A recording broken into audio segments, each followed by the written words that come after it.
começar? Vamos começar com Bora. Pablo Marçal. Você chama ele do quê, Reinaldo? Coach, né? É o que ele é. Coach. Coach. Coach. Dos ruins. Coach.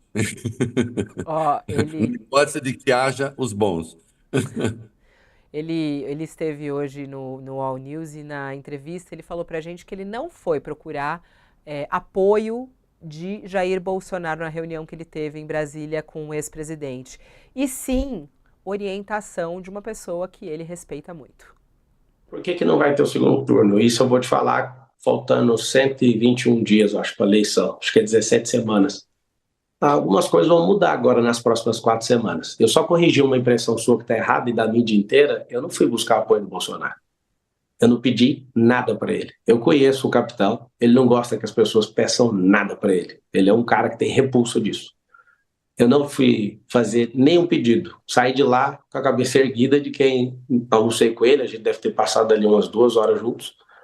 Eu jamais, nunca que eu fui lá para pedir apoio dele. Zero.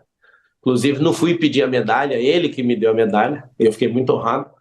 Agora, eu fui pedir conselho. O que ele falou para mim, nem minha esposa vai tirar de mim. Então, não precisa perguntar, eu não vou falar do que ele falou. Ele me deu 3 conselhos, eu já segui o primeiro e vou seguir mais 2. Então, eu vou te explicar o que o Bolsonaro fez. Ele pôs uma granada sem pino na mão do Nunes. Se o Nunes deixar cair, vai explodir e vai acabar. Se o Nunes segurar, ele vai viver na tensão, porque ele vai ficar nesse jogo, porque o Bolsonaro é pesado para ele. Bolsonaro é pesado pela linha ideológica dele, os dois não combinam, é frequência diferente. E aí, hein? O que está por trás disso, hein, Reinaldo?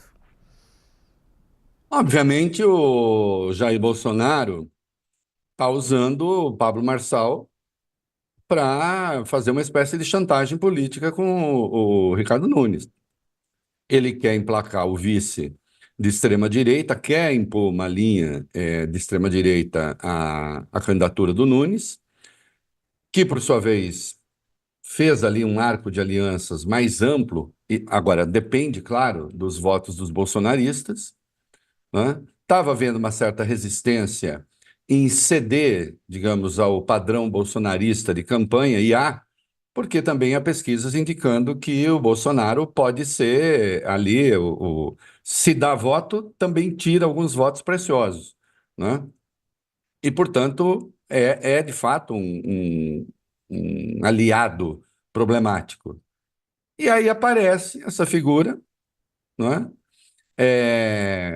Que a gente viu surge no mercado eleitoral com um percentual bastante relevante, e não há dúvida de que esse percentual bastante relevante é o bolsonarismo raiz, né? É o bolsonarismo ultrarradical, é o bolsonarismo que não quer conversa, é o bolsonarismo, digamos, místico.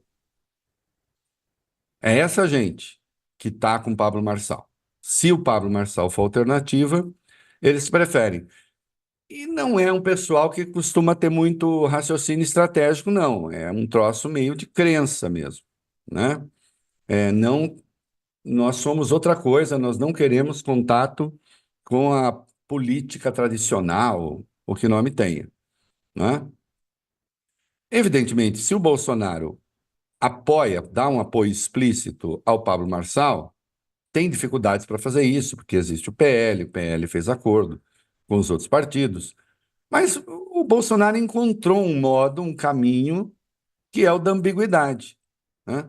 Diz o Paulo Marçal, eu não fui lá pedir apoio. Foi, ele deu entrevista, ele disse que o Nunes não é o candidato do Bolsonaro, a entrevista está em todo canto, né? Agora, diz uma coisa como essa, a análise que ele fez, Bolsonaro botou uma granada sem pino na mão do Nunes, então se ele deixa cair, explode tudo, se ele segura, será uma tensão permanente. Isso é uma análise ali interna de como é que o Bolsonaro, de algum jeito, botou o Nunes contra a parede, né? E, portanto, esse coach passa a ser um elemento importante na definição do candidato da direita e da extrema-direita, né? Com o discurso que ele tem, com as práticas que ele tem, que reciclam, eu diria, as piores coisas dos piores momentos do bolsonarismo, porque o discurso dele não é diferente do discurso do Bolsonaro. Aquele caos de coisas, sem pé nem cabeça, sem começo, sem meio, sem fim, com a diferença de que ele tem uma retórica muito mais azeitada do que a do Bolsonaro, né? Ele é treinado para falar para muita gente, para engabelar muita gente, né? É o tipo que consegue juntar pessoas para ir subir uma montanha, um monte gelado e todo mundo se perde lá e depois é preciso que os bombeiros procurem as pessoas, que incentiva a gente a fazer corrida sem nenhuma preparação. Um rapaz morreu num troço como esse, que dá dicas de como é que as pessoas podem se tornar milionárias, ele próprio, né, se coloca nessa condição, né, depois de, na juventude, ter se envolvido ali num esquema que, inclusive, tinha a ver com assalto a banco, pelo menos na periferia desse troço ele estava. Enfim, é quem é, né? E o bolsonarismo resolveu usá-lo. E ele também usa o Bolsonaro, né? Para os dois, é um jogo de ganha-ganha, né? Ele diz que nem segundo turno vai ter. Bom, aquela coisa típica, né, desses coaches. Ah, vamos falar, vamos expressar a nossa ideia, e se a gente tiver essa ideia clara e persegui-la, ela acontece. É só uma questão de vontade, é só uma questão de convicção, e não sei o quê. Isso engabela muita gente, né? Leva muita gente no bico, e tá aí, né? Tão articulado ele está com o bolsonarismo, que ele estava lá ontem na votação do negócio do Janones, né? No Conselho de Ética. Quem foi que o colocou lá? Não foram, não foram os progressistas, não foi nem mesmo a direita, é, a direita do Centrão, né, que inclusive votou contra a continuidade do processo, foram os bolsonaristas. Portanto, ele estava lá de maneira clara, articulada, é hoje um instrumento, né? O Bolsonaro o está usando e ele está usando o Bolsonaro. Para os dois, é bom, né? Ele se coloca, ele já, digamos assim, ele ganha algumas posições no campo da direita sem precisar disputar nada, ele já vai lá para cima, né? E o Bolsonaro usa para pressionar o Ricardo Nunes, né? É, E você sabe que ele até falou isso, quando ele falou que foram os bolsonaristas mesmo que levaram, e eu perguntei para ele se isso era já um ato de campanha, né? Porque o objetivo era lá. E aí ele falou, não, quem fez isso foi o próprio Boulos, ao falar de mim, né? E aí foi quando ele até falou que não quer ser chamado de coach. E eu até pergunto do que ele gosta de ser chamado, então vamos ouvir esse trecho. Eu não sou coach. Eu não atendo por essa Como é que você prefere qualificação. ser chamado, Pablo? Não, não é prefere. Só pode me chamar de Marçal. Eu sou escritor, eu já publiquei mais de 60 livros. Eu sou empresário, eu tenho mais de 40 empresas. Eu estou investindo em mais de 120 startups. Meu cargo na minha hold, na minha family office, que toca as minhas empresas, é de CVO. Não precisa falar porque vai ter que ficar explicando. Mas pode me chamar de investidor. Eu vi ali a Raquel Landim, que cobre mais a área de economia. Eu fico imaginando, né, que ela tem bastante experiência nessa área. Assim, um sujeito que tem uns 40 e poucos anos, ele já escreveu mais de 60 livros. Eu sempre desconfio de gente que escreve mais livro do que o número de idade, do que a idade que tem. Ele escreve 60 livros, como que é? 40 empresas e 160 startups. É um fenômeno. Vamos começar a chamá-lo de fenômeno, né? Vamos começar a chamá-lo de fenômeno. É, Era coach, fez carreira assim, dando dicas e etc. Tá? Milhares de vídeos dele fazendo isso, ensinando as pessoas a organizar a vida, a ficar rico, a tal, segundo seu ponto de vista. E funciona muito para ele, né? É evidente que funciona, né? O patrimônio declarado dele, de fato, é um patrimônio. Quando se declarou o patrimônio dele na outra eleição que ele disputou, depois acabou sendo o partido acabou tirando, era coisa da ordem de 100 milhões. Não há dúvida de que é um rapaz que sabe ganhar dinheiro fazendo essas coisas que a gente vê, né? assim, é um momento muito delicado, claro, da política brasileira, né? Um momento muito delicado do país, né? Ah, tá tristinho, Reinaldo, que assim seja.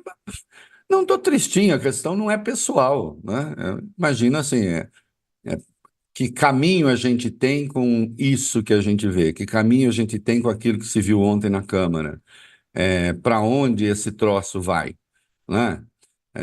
Não é um bom momento. Ao mesmo tempo que a gente tem coisas importantes acontecendo na economia, enfim, o país, querem alguns que não, mas eu estou no grupo oposto, eu acho que o país está encontrando um rumo, apesar das dificuldades na área econômica, a gente tem essa baixaria na área política, que pode comprometer tudo, né?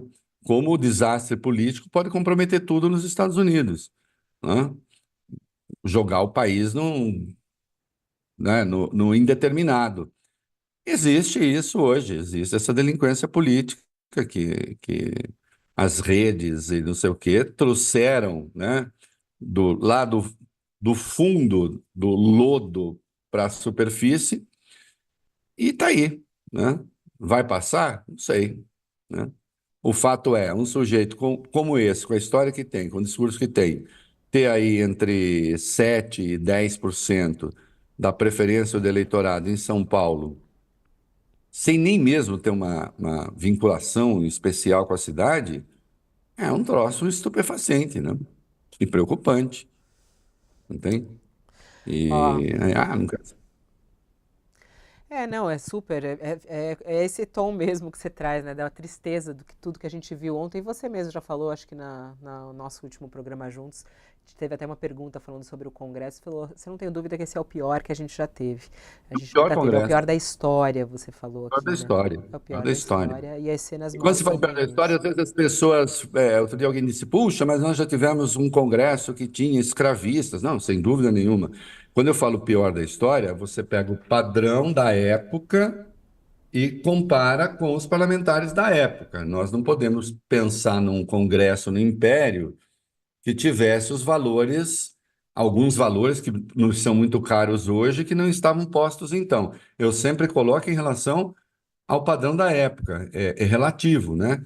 Então, quando você pega em relação àquilo que se tem hoje, em relação àquilo que a gente sabe hoje, em relação ao que a ciência nos informa hoje, e a gente pega os representantes do Congresso, o que está acontecendo no Congresso, é o pior da história, é o que a democracia nos oferece. Muito bem. Isso não quer dizer que não se deva, não se possa, e mais que tudo, não se deva fazer a crítica apontando as barbaridades que estão aí, né? Veja o que está acontecendo, ainda acontecendo no Rio Grande do Sul, porque agora que as águas, uma parte baixaram, outras ainda não estão lá, mas o trabalho de reconstrução para valer do Rio Grande do Sul começa agora, a um custo gigantesco para milhares de pessoas, milhares de gaúchos, custo gigantesco para o país, e, no entanto, a pauta antiambiental, ela prossegue, ela prossegue, sem abalo, né?